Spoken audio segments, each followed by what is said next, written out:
غوث زمان حضرت پیر سید شاہ عبدالحق گیلانی رحمۃ اللہ علیہ، حضرت قبلہ عالم سیدنا پیر مہر علی شاہ رحمۃ اللہ علیہ کے پوتے اور حضرت پیر سید غلام محی الدین گیلانی المعروف بابو جی رحمۃ اللہ علیہ کے فرزند ارجمند تھے۔ آپ 16 اپریل 1926 کو گولڑا شریف میں پیدا ہوئے۔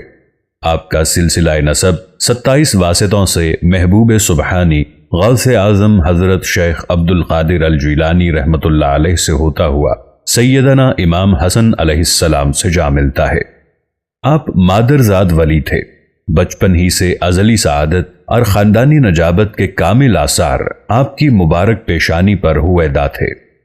ابتدائی تعلیم گولڑا شریف میں ہی حاصل کی اور پھر 12 سال کی عمر میں عالم اسلام کی عظیم درسگاہ جامعہ عباسیہ بہاولپور میں تعلیم حاصل کرنے کے لیے بھیجے گئے، جہاں آپ نے 6 سال کا عرصہ علوم اسلامیہ کی تکمیل میں گزارا۔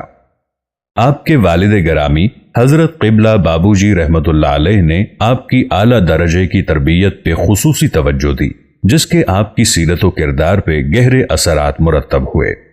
1974 میں اپنے والد گرامی کے وصال کے بعد مسند آرائے گولڑا شریف ہوئے اور تا دم وصال مخلوق خدا کی بے لاس خدمت کو اپنا شعار بنایا۔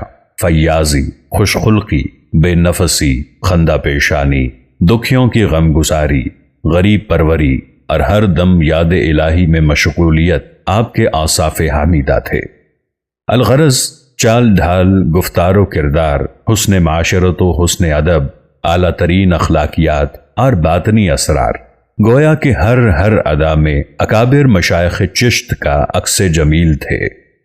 آپ نے لنگر غازیہ کو بہت زیادہ وسعت دی، درگاہ شریف میں سرائیں تعمیر کروائیں اور درگاہ شریف پہ حاضر ہونے والے مہمانوں کی ہمہ قسمی آسائش و آرام کے لیے اقدامات کیے۔ دینی و ملی حوالے سے آپ کی خدمات تاریخ کا حصہ ہیں۔ زندگی کے آخری 6 سال کامل استغراق اور یاد الہی میں گزارے اور بالآخر 30 جولائی 2020 بروز جمعرات بمطابق 8 ذی الحجہ 1441 ہجری اس جہان فانی سے رخصت ہوئے۔ کورونا کی وبا کے خوف اور ملک میں جاری لاک ڈاؤن کے باوجود ہزاروں لوگوں نے نماز جنازہ میں شرکت کی سعادت حاصل کی۔ نماز جنازہ کی امامت آپ کے بڑے صاحبزادے حضرت پیر سید معین الحق گیلانی نے کی۔